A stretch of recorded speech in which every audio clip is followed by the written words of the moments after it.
otter or a bird.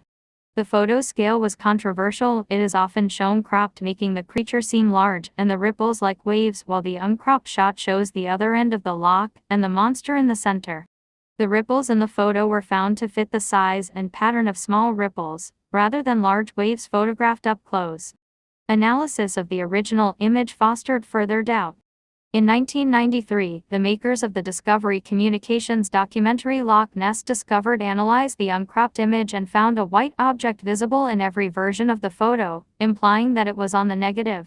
It was believed to be the cause of the ripples, as if the object was being towed, although the possibility of a blemish on the negative could not be ruled out. An analysis of the full photograph indicated that the object was small, about 60 to 90 centimeters, 2 to 3 feet long. Since 1994, most agree that the photo was an elaborate hoax. It had been described as fake in a December 7, 1975 Sunday Telegraph article that fell into obscurity. Details of how the photo was taken were published in the 1999 book, Nessie, the Surgeon's Photograph Exposed, which contains a facsimile of the 1975 Sunday Telegraph article. The creature was reportedly a toy submarine built by Christian Sperling, the son-in-law of Marmaduke Webber. Webber had been publicly ridiculed by his employer, the Daily Mail, after he found Nessie footprints that turned out to be a hoax. To get revenge on the Mail, Webber perpetrated his hoax with co-conspirator Sperling, sculpture specialist Ian Webber, his son who bought the material for the fake, and Maurice Chambers, an insurance agent. 43 The toy submarine was bought from F.W. Woolworths, and its head and neck were made from wood putty. After testing it in a local pond, the group went to Loch Ness, where Ian Webber took the photos near the Outsa Tea House. When they heard a water bailiff approaching, Duke Webber sank the model with his foot, and it is presumably still somewhere in Loch Ness. 17 Chambers gave the photographic plates to Wilson, a friend of his who enjoyed a good practical joke. Wilson brought the plates to Ogston's, an Inverness chemist, and gave them to George Morrison for development. He sold the first photo to the Daily Mail, who then announced that the monster had been photographed. Little is known of the second photo. It is often ignored by researchers who believe its quality too poor and its differences from the first photo too great to warrant analysis.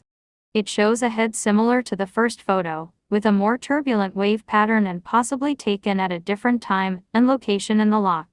Some believe it to be an earlier, cruder attempt at a hoax. 45 and others, including Roy McCull and Maurice Burton, consider it a picture of a diving bird or otter that Wilson mistook for the monster. According to Morrison, when the plates were developed, Wilson was uninterested in the second photo.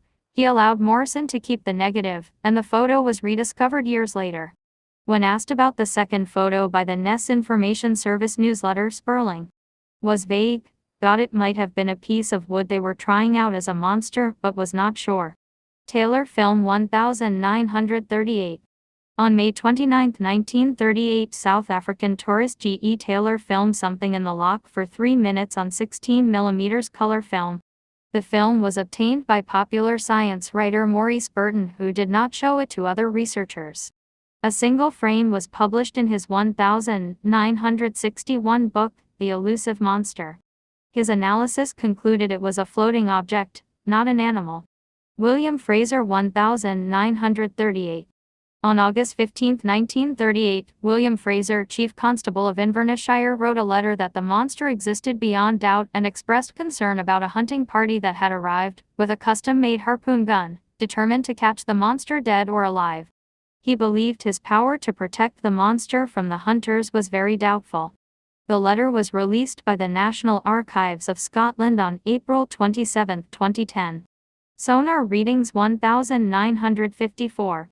In December 1954, sonar readings were taken by the fishing boat Rival 3. Its crew noted a large object keeping pace with the vessel at a depth of 146 meters 479 feet. It was detected for 800 meters 2,600 feet, before contact was lost and regained.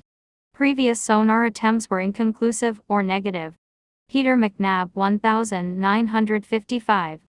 Peter McNabb at Urquhart Castle on July 29, 1955 took a photograph that depicted 2 long black humps in the water. The photograph was not made public until it appeared in Constance White's 1957 book on the subject. On October 23, 1958 it was published by the Weekly Scotsman.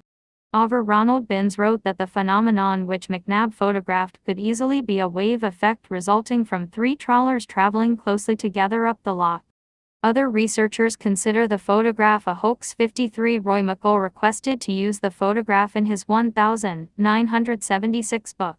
He received the original negative from McNab, but discovered it differed from the photograph that appeared in White's book. The tree at the bottom left in White's was missing from the negative. It is suspected that the photograph was doctored by re-photographing a print. Dinsdale film 1960.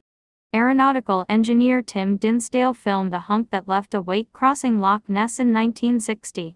Dinsdale, who reportedly had the sighting on his final day of search, described it as reddish with a blotch on its side. He said that when he mounted his camera the object began to move, and he shot 40 feet of film. According to Jarek, the object was probably animate. Third-party source needed. Others were skeptical, saying that the hump cannot be ruled out as being a boat 57, and when the contrast is increased, a man in a boat can be seen. In 1993, Discovery Communications produced a documentary, Loch Ness Discovered, with a digital enhancement of the Dinsdale film. A person who enhanced the film noticed a shadow in the negative that was not obvious in the developed film. By enhancing and overlaying frames, he found what appeared to be the rear body of a creature underwater. Before I saw the film, I got the Loch Ness monster was a load of rubbish. Having done the enhancement, I'm not so sure. 58. Loch Ness Muppet 1977. On May 21, 1977, Anthony Doc Shields, camping next to Urquhart Castle, took some of the clearest pictures of the monster. Until this day, citation needed. Shields, a magician and psychic, claimed to have summoned the animal out of the water. He later described it as an elephant squid, claiming the long neck shown in the photograph is actually the squid's trunk, and that a white spot at the base of the neck is its eye. Due to the lack of ripples, it has been declared a hoax by a number of people and received its name because of its staged look. Holmes Video 2007. On May 26, 2007, 55-year-old laboratory technician Gordon Holmes videotaped what he said was this jet black thing about 14 meters 46 feet long, moving fairly fast in the water. Adrian Shine, a marine biologist at the Loch Ness 2000 Centre in Drumnadrochit, described the footage as among the best footage he had ever seen. BBC Scotland broadcast the video on May 29, 2007. STV News North Tonight aired the footage on May 28, 2007 and interviewed Holmes. Shine was also interviewed and suggested that the footage was an otter, seal or water bird. 63. Sonar Image 2011. On August 24, 2011, Loch Ness boat captain Marcus Atkinson photographed a sonar image of a 1.5 meter wide 4.9 feet unidentified object that seemed to follow his boat for 2 minutes at a depth of 23 meters 75 feet, and ruled out the possibility of a small fish or seal. In April 2012, a scientist from the National Oceanography Center said that the image is a bloom of algae and zooplankton. George Edwards photograph 2011. On August 3, 2012, skipper George Edwards claimed that a photo he took on November 2, 2011 shows Nessie. Edwards claims to have searched for the monster for 26 years and reportedly spent 60 hours per week on the loch aboard his boat, Nessie Hunter Ivy, taking tourists for rides on the lake.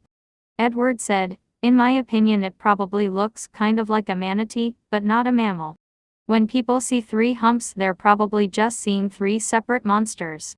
Other researchers have questioned the photograph's authenticity, and Loch Ness researcher Steve Feltham suggested that the object in the water is a fiberglass hump used in a National Geographic Channel documentary in which Edwards had participated. Researcher Dick Rayner has questioned Edwards' claim of discovering a deeper bottom of Loch Ness, which Rayner calls Edwards deep. He found inconsistencies between Edwards' claims for the location and conditions of the photograph and the actual location and weather conditions that day. According to Rayner, Edwards told him he had faked a photograph in 1986 that he claimed was genuine in the Nat Geo documentary. Although Edwards admitted in October 2013 that his 2011 photograph was a hoax, he insisted that the 1986 photograph was genuine. A survey of the literature about other hoaxes, including photographs, published by the Scientific American on July 10, 2013, indicates many others since the 1930s. The most recent photo considered to be good appeared in newspapers in August 2012. It was allegedly taken by George Edwards in November 2011, but was definitely a hoax.